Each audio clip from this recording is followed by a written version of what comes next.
Come all you workers and hear what I say. They're trying to plunder the 8-hour day, won by our forebears in a bloody campaign. So rise up and be in the struggle again. So stand up united, let no one betray our right and our children's the 8-hour day. Individual contracts were made for the fool. If business divides us, then business can rule.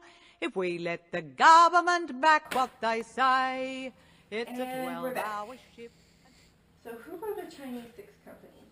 The Chinese 6 companies were 6 families which each Chinese immigrants associated themselves with. It was located in San Francisco and it served as a support group for each of the Chinese workers.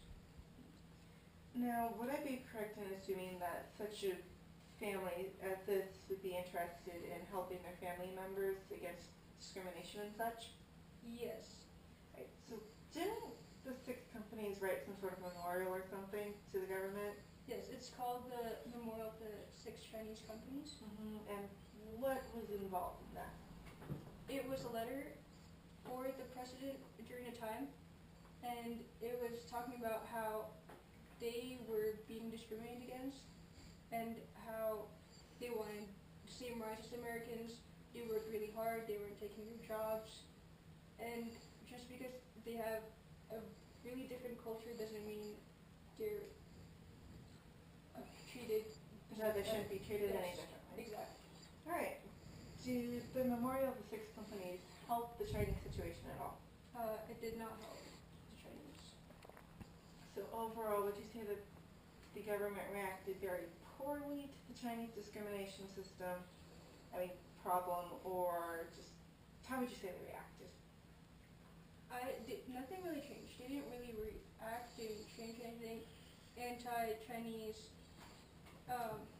organizations continued to grow, and they continued to suffer from discrimination. What sort of discrimination came out of the Chinese Memorial? Could you expand on that? What sort of government policies were there in place against the Chinese that was a part of the discrimination? Right. There was the Chinese Exclusion Act. It was an act towards the Chinese which banned them from coming into the country. And pretty much it limited their ability to thrive within the American society. Right. Thank you for your time. Thank you. See?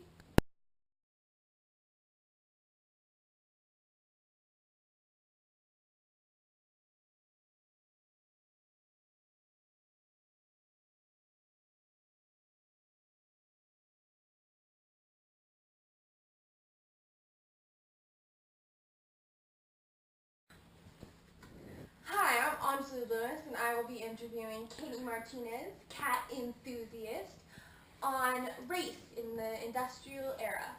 Hi, Katie. Hello. What was the overarching theme of race in the industrial era?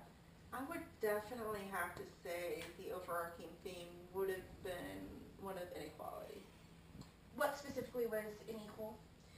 Pretty much there was this overall idea of white superiority against pretty much anyone who wasn't white, because it's white superiority.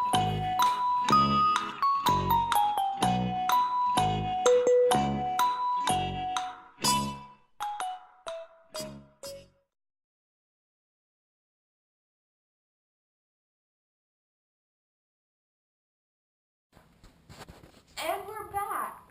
So, what were some of the events that highlighted the inequality during the industrial era? Well, one of the events that highlighted inequality, specifically for blacks, was the creation of the school system. White children universally had free kindergarten education and overall had less public fees for schools and such, while black children and other racial minorities had to pay specific fees.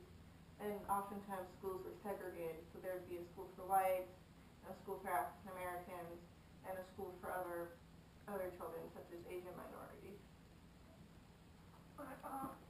How whites, besides obviously education? Well, aside from the educational standpoint, there's also the standpoint of the workplace, where whites and African Americans would be paid significantly different amounts of money for the same wages. A white woman could easily earn about double that of an African American woman doing the same job. And I'm sure for white men it was much more than a black man. As well as the fact of whites were able to get more highly skilled jobs, work in factories, do much more highly skilled labor, while African Americans were mostly confined to unskilled, low wage labor.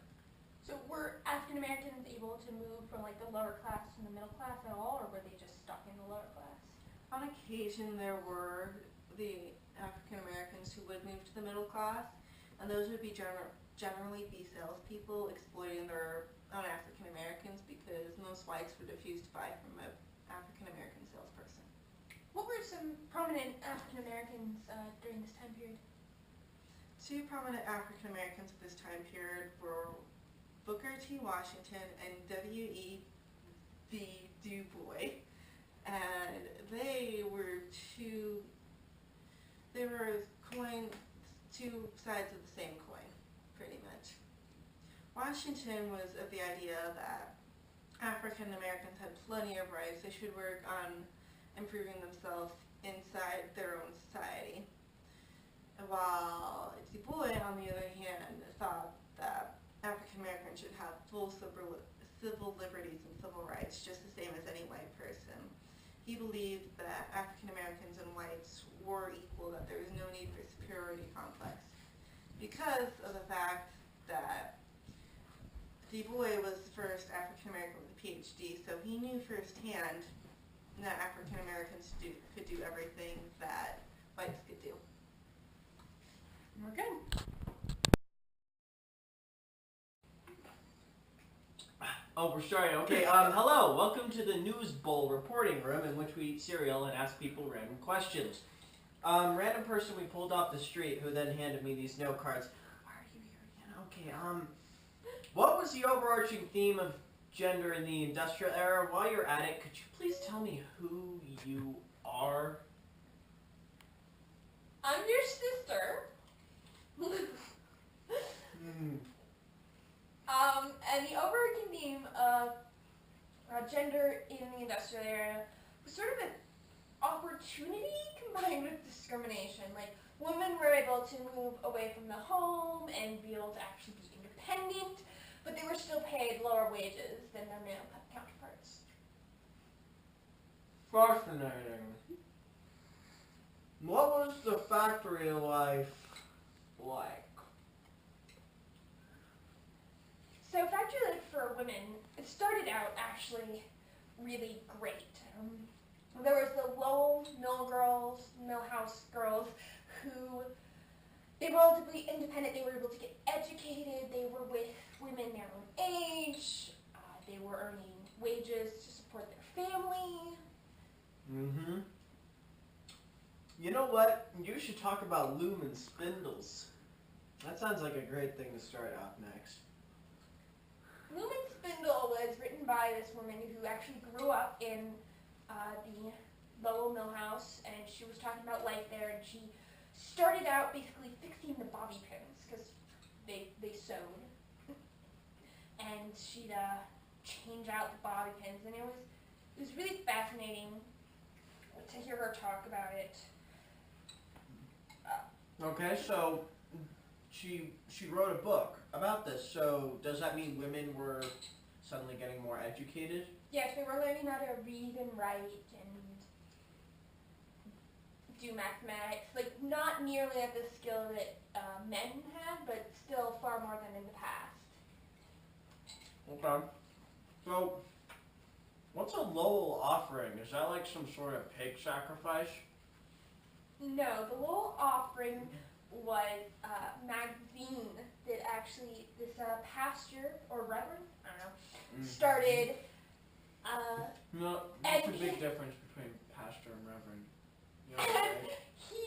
I have no idea what the difference is. I'm not an expert.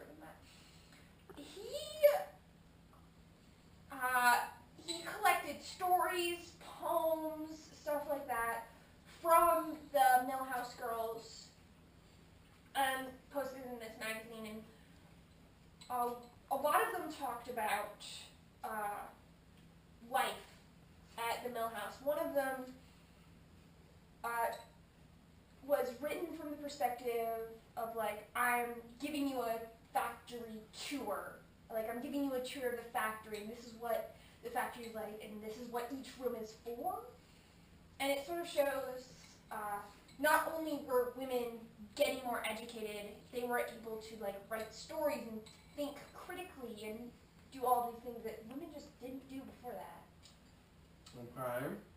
So, how much were they paid relative to their male counterparts? Women were paid significantly less than their male counterparts. Okay. So how did they react to the lower wages? So they started out it was really great. They were like, oh, we're independent, but then there was a stock market crash, which led to them sort of being a little bit irritated, and they lost a lot of the advantages of Mill House. Like, they lost some of the education and some of the other stuff, like the people who owned the Mill House had to more crack down on them.